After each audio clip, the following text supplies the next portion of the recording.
শহীদ জিয়ার সন্তান তারেক রহমানকে হুঁশিয়ার করে দিচ্ছে, যদি ব্যালটের উপরে কোনো হাত বসানো হয় সেই হাত আমরা ভেঙে চুরমার করে দেব। হাসিনা কে ছিল? হাসিনা ছিল ভারতীয় আধিপত্যবাদের দাসী। সে ভারতের গোলামি করতে বলে সে বাংলাদেশের মানুষদেরকে, বাংলাদেশের জনতাদেরকে সে মানুষ মনে করতো না। যদি আওয়ামী লীগকে নিয়ে আসে তাহলে প্রথমে আওয়ামী লীগ এসে তারেক রহমানকে হত্যা করবে। পুরো জুলাই অভ্যুত্থানকে পুরো বিএনপি ব্যানিশ করে দিয়েছে। আমি আজকে বলে রাখছি, জুলাই অভ্যুত্থান যদি শেষ হয়ে যায়, আওয়ামী লীগ যদি ফেরত আসে, তাহলে সবচেয়ে এটা বড় ভিকটিম হবে হলো বিএনপি।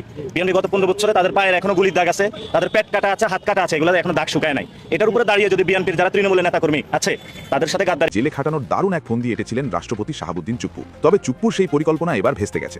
উল্টো অবস্থা এখন এমন বেগতিক অবস্থায় গেছে যে চুপ্পুকে এবার রাষ্ট্রপতির পদ থেকে পদত্যাগ তো করতেই হবে, সেই সঙ্গে তার গ্রেফতার হওয়ার সম্ভাবনাও। আসসালামু আলাইকুম দর্শক, নতুন একটা নিউজে সবাইকে স্বাগতম। দর্শক, ভিডিওর শুরুতেই যে ভিডিওগুলোর অংশ বিশেষ আপনারা দেখেছেন, ভিডিওর অংশগুলো দেখেই বুঝতে পেরেছেন যে আজকের এই ভিডিওটি কতটুকু গুরুত্বপূর্ণ এবং আকর্ষণীয় হতে চলেছে। দর্শক, তাই সবাইকে বলবো ধৈর্য সহকারে আজকের এই ভিডিওগুলো দেখতে হবে আপনাদের, তাহলে সবকিছু জানতে পারবেন বা বুঝতে পারবেন। তো চলুন কথা না বাড়াই ভিডিওগুলো দেখে আসি। দাঁড়ান, যারা এখন পর্যন্ত আমাদের এই চ্যানেলটি সাবস্ক্রাইব করেন, প্রতিনিয়ত এ ধরনের গরম গরম খবরগুলো পেতে আমাদের চ্যানেলটি সাবস্ক্রাইব করে দিবেন। যারা করেছেন ধন্যবাদ। চলুন একটা লাইক দিয়ে বিস্তারিত সবগুলো ভিডিওর আলোচনাগুলো শুনে আসি। আসসালামু আলাইকুম প্রিয় ভাই বোনেরা, কেমন আছেন আপনারা সবাই? আশা করি সবাই ভালো আছেন। আজ একটি গল্পের মাধ্যমে আমার আলোচনাটা শুরু করব। এক গ্রামে চোর ঢুকেছে, গৃহস্থ টের পেয়ে গেছে। এবার গৃহস্থ যখন বলেছে কে রে, চোর তো তখন বুঝতে পেরেছে যে সর্বনাশ, ধরা পড়ে গেলাম। তখন চোর চোর চোর বলে চিৎকার করছে, বাজারের ভিতর দিয়ে দৌড়াচ্ছে, চোর চোর চোর। এবার চোরের পিছনে প্রত্যেকেই দৌড়াচ্ছে, চোর চোর চোর। এখন কে চোর, কাকে ধরবে? গ্রামের মানুষ তো দিশেহারা হয়ে গেছে, তারা বুঝতে পারছে না কাকে ধরবে। এই কৌশল অবলম্বন করে চোর পাকার পার, নিজেদের অপরাধ অপকর্ম ঢাকার জন্য সেই অপরাধ আরেকজনের ঘাড়ে চাপিয়ে দিয়ে সেটাকে খুব গোলা বাড়িয়ে প্রচার করার চেষ্টা করছে। তেমনই একটি অডিও ক্লিপ আমাদের হাতে এসেছে, হয়তো ইতিমধ্যেই আপনারা অডিও ক্লিপটি শুনেছেন। তারপরেও দু একটি কথা এই বিষয়ে বলা দরকার, কারণ এটি রাজনীতির জন্য একটি অশনি সংকেত। আমাদের রাজনীতির অন্তরালে কি হচ্ছে?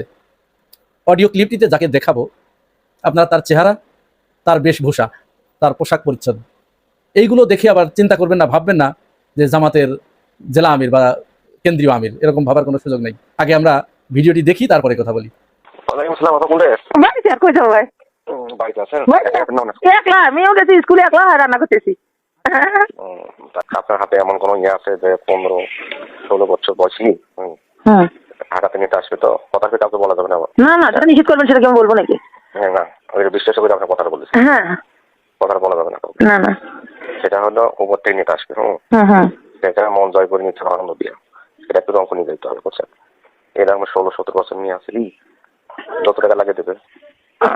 আমি থাকবে দুই তিনটা আছে ভাই, কিন্তু আমাদের গ্রামের বয়স তো কেবল মনে করেন আছে। এখন যদি ওটাতে না যায় তখন কেবল মনে করেন 13-14 আছে, কিন্তু আমি তো কখনো সাহস পাবো না। আমি আমার আব্বা নাম করা, এখন বলতে তো সাহস পাবো না। নিজেদের মধ্যে না না, নিজেদের মধ্যে নাই। এই যে অডিওটি আপনারা শুনলেন, কি মনে হয় আপনাদের কাছে রাজনীতি কোন পর্যায়ে চলে গেছে? আমরা বিগত ফ্যাসিস্ট আমলে শুনে আসছিলাম ছাত্রলীগের পদ পাবার জন্য ওই বিভিন্ন, যেমন ইডেন কলেজের কথা আপনারা বেশি শুনেছেন। ইডেন কলেজের যে সমস্ত নিচের দিকে ফার্স্ট ইয়ার সেকেন্ড ইয়ারে যে সমস্ত মেয়েরা ভর্তি হয় এবং যারা সুন্দরী, দেখতে খুব আকর্ষণীয়, বয়স কম, তাদেরকে ছাত্রলীগের কেন্দ্রীয় সভাপতি ইনান, সাদ্দাম, লেখক ভট্টাচার্য এদের কাছে পাঠাতে হতো পদ পাওয়ার জন্য। এমনকি ওই ইডেন যে এলাকার ভিতরে, যে শাখার ভিতরে, সেই শাখার সভাপতির কাছেও পাঠাতে হতো। শুধু ইডেন নয়, এটা জাস্ট ইডেনের নামটা বেশি উঠে এসেছে তাই বললাম আর কি। বিভিন্ন প্রতিষ্ঠানে নারীদেরকে তারা এইভাবে ব্যবহার করেছে, নারীদেরকে তারা পদ পাওয়ার জন্য দলীয় নেতাদের কাছে পাঠিয়ে দিয়েছে। এই অপকর্মগুলো করতে করতে অবশেষে খোদার লানত যখন তাদের উপরে নেমে এসেছে, জনরোষের শিকার হয়ে তারা পালিয়ে যেতে বাধ্য হয়েছে। ঠিক সেই কাজটি নতুন করে হাতে তুলে নিয়েছে এরা। আমরা বেশ কয়েকদিন ধরে শুনে আসছি, বিএনপির কিছু নেত্রীও এই বিষয়ে দাবি করেছেন, তাকে প্রস্তাব দেওয়া হয়েছে ঊর্ধ্বতন নেতাদের কাছে যাওয়ার জন্য। এই অডিও ভিডিও আপনারা প্রত্যেকেই দেখেছেন, আর এটা বাস্তব আজকে আমাদের চোখের সামনে এটি ঘুরপাক খাচ্ছে।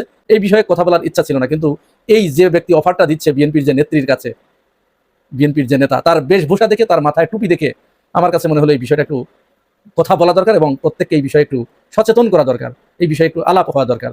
কারণ আমাদের সমাজে একটা টেন্ডেন্সি চালু হয়ে গেছে এবং এটা ইচ্ছাকৃতভাবে, খুব পরিকল্পিতভাবে এটা বানানো হয়েছে, এই ন্যারেটিভটা তৈরি করা হয়েছে যে মাথায় টুপি, পাঞ্জাবি মানেই জামাত ইসলাম। কিন্তু শয়তানগুলো যে এই ছদ্মবেশ ধারণ করেছে তার অন্যতম প্রমাণ হচ্ছে এই অডিও ক্লিপটা। এটা কল্পনা করা যায়?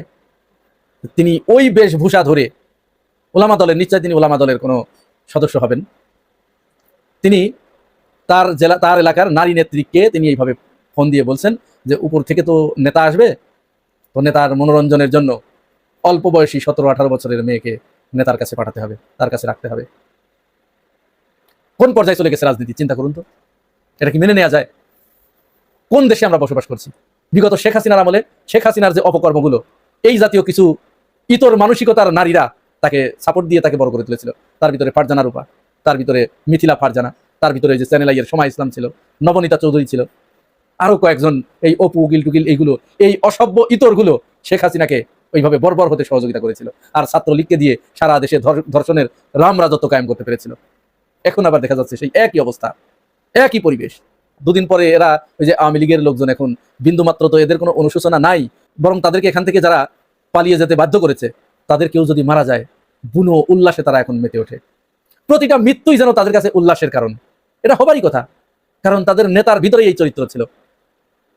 শেখ মুজিবের অসমাপ্ত আত্মজীবনীতে একটা জায়গায় লেখা আছে, তিনি যখন কলকাতায় বেকার হোস্টেলে থাকতেন, তার হোস্টেলের ওই সিটের নিচে সবসময় তিনি অস্ত্র রাখতেন, চাকু রাখতেন, সূরা রাখতেন। তিনি এত দুঃসাহসিক ছিলেন, মানে তার দুঃসাহসিকতার পরিচয় দিতে গিয়ে এই কথাটা সেখানে অকপটে ঢুকিয়ে দিয়েছে, কিন্তু এটা যে সন্ত্রাসীরই আর একটা রূপ, এইটা তাদের মাথায় তখন কাজ করে নেই। মতিউর রহমান রেন্টু শেখ হাসিনার পরিবারের বিশেষ সহকারী ছিলেন এবং খুব একান্ত আস্থাভাজন ব্যক্তিত্ব ছিলেন। এই মতিউর রহমান রেন্টু একটা বই লিখেছে, আমার ফাঁসি চাই। সেখানে বলেছে যতবার কোনো হত্যা হলে তার বিরোধী মতের কেউ মারা গেলে শেখ হাসিনা ওই দিন একটু পান করতেন বেশি, ফেন্সিডিল খেতেন বেশি, এবং তিনি বুনো উল্লাসে মেতে উঠতেন। সেই চরিত্রই ভর করেছে আওয়ামী লীগের লোকজনের ভিতরে।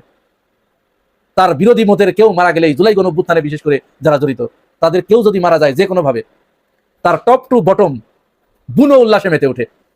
তেমনি একটা ঘটনা, হৃদয় বিদারক একটা ঘটনা আপনারা জানেন, যে কায়সার হামিদ নামে যে মেয়েটা কন্টেন্ট ক্রিয়েটর মারা গেছে। কায়সার হামিদের মেয়ে কন্টেন্ট ক্রিয়েটর কারিনা কায়সার মারা গেছে দুরারোগ্য ব্যাধির কাছে সে আত্মসমর্পণ করে। বলা হচ্ছে এখানে সে ফুসকা খেয়ে খেয়ে, এই বিষয়ে আবার অনেক আলাপ, সেদিকে যাচ্ছি না।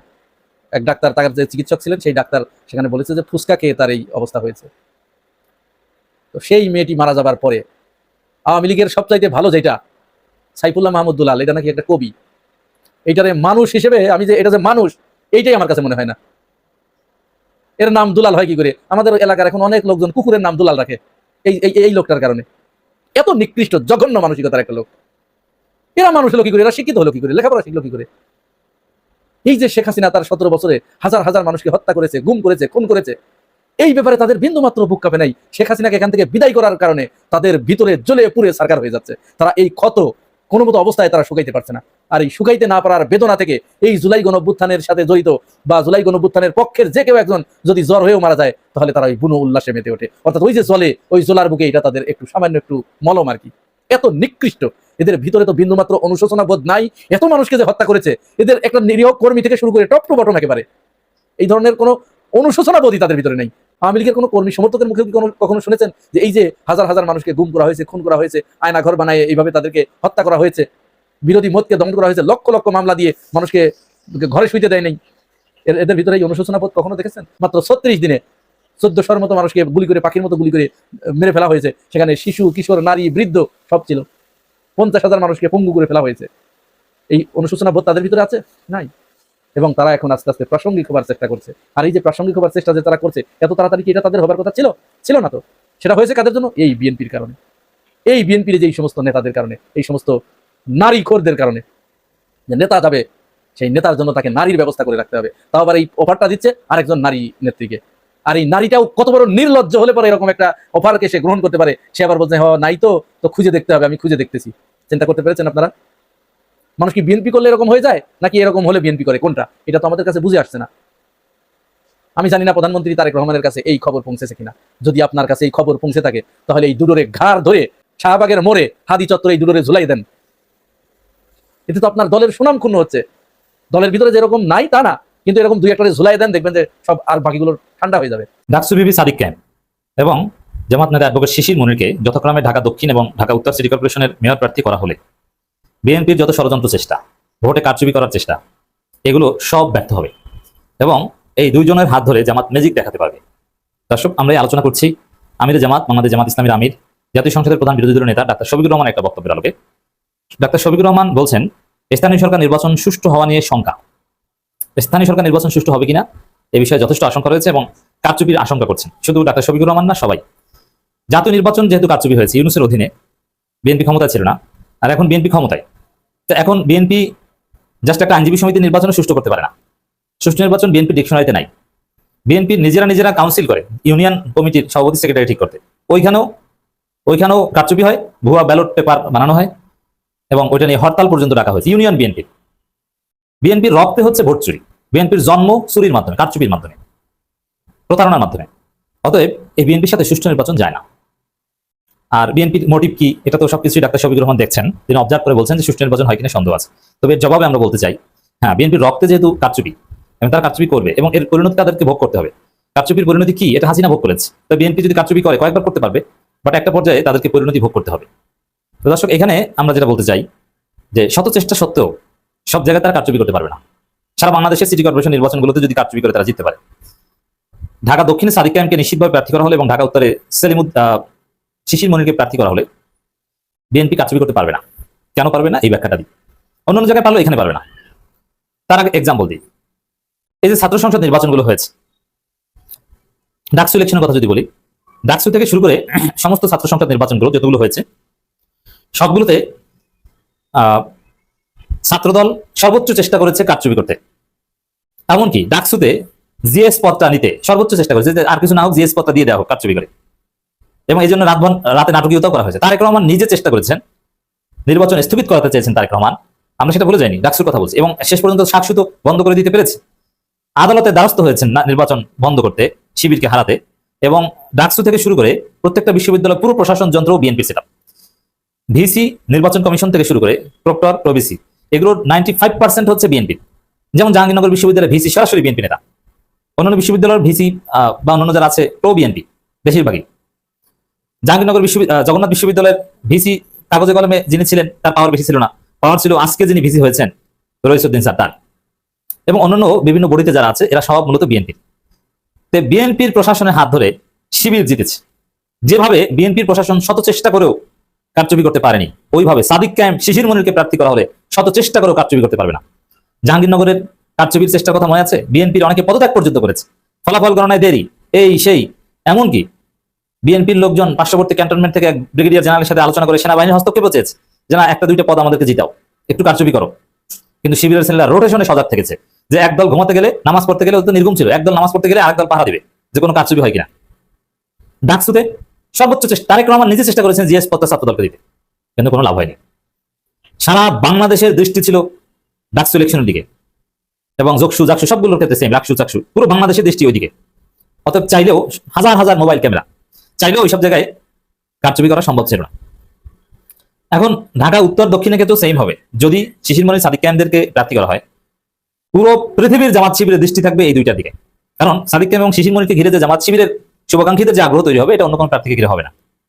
এবং শিশির মনির এবং সাদিক কায়েমকে ঘিরে যে ইনভেস্টমেন্ট হবে জামাত শিবিরের, এটা অন্য কোনো প্রার্থীকে ঘিরে আমিরে জামাত চেষ্টা করলে অত ইনভেস্টমেন্ট কালেক্ট করতে পারবেন না। শিশির মনির, সাদিক কায়েমদের যে মেকানিজম, তাদের যে ম্যাজিক এবং তাদের যে কোয়ালিটি নির্বাচন সুষ্ঠু করতে, এটা অন্য কোনো প্রার্থী পারবেন না। শিশির মনির হাতে যেসব কৌশল রয়েছে, এটা অন্য কোনো প্রার্থীর ক্ষেত্রে এটা বের হবে না, এটা আপনি নিশ্চিত থাকেন।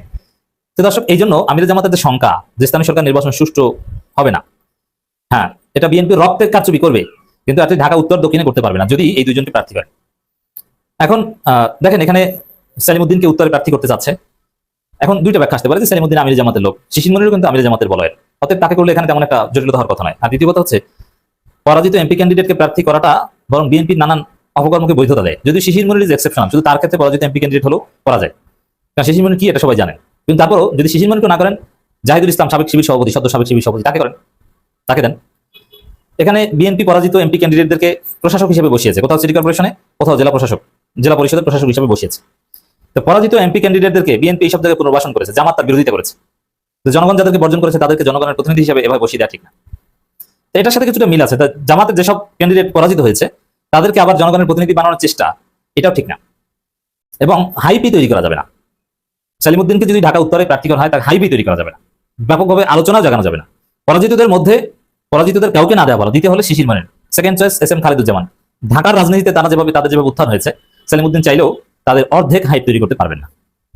তা দর্শক, তা আমি বিশ্বাস করি জাহিদুল ইসলাম অথবা শিশির মনির আর এদিকে সাদিক ক্যামকে দিলে জামাত একটা ম্যাজিক দেখাতে পারবে এবং সেই ম্যাজিকে বিএনপির কারচুপি চেষ্টা ভেস্তে যাবে। তো আশা করি সবগুলো ভিডিও দেখেছেন এবং সকল বিশ্লেষকদের বিশ্লেষণগুলো মনোযোগ সহকারে শুনেছেন। তো প্রত্যেকটি বিশ্লেষকদের বিশ্লেষণ শোনার পরে আপনারা কি জানলেন, বুঝলেন? আপনাদের মূল্যবান মতামতটা ভিডিওর কমেন্ট বক্সে জানিয়ে দিন। আর হ্যাঁ, পারলে ভিডিওটি শেয়ার করুন। যারা এখন পর্যন্ত আমাদের এই চ্যানেলটি সাবস্ক্রাইব করেনি, প্রতিনিয়ত এই ধরনের গরম গরম খবরগুলো পেতে আমাদের এই চ্যানেলটি সাবস্ক্রাইব করে আমাদের সাথে থাকুন। ইতিমধ্যে যারা অলরেডি সাবস্ক্রাইব করে দিয়েছেন সবাইকে অসংখ্য ধন্যবাদ জানিয়ে ভিডিওটি এখানে শেষ করছি। ভালো থাকবেন সবাই, আল্লাহ হাফেজ।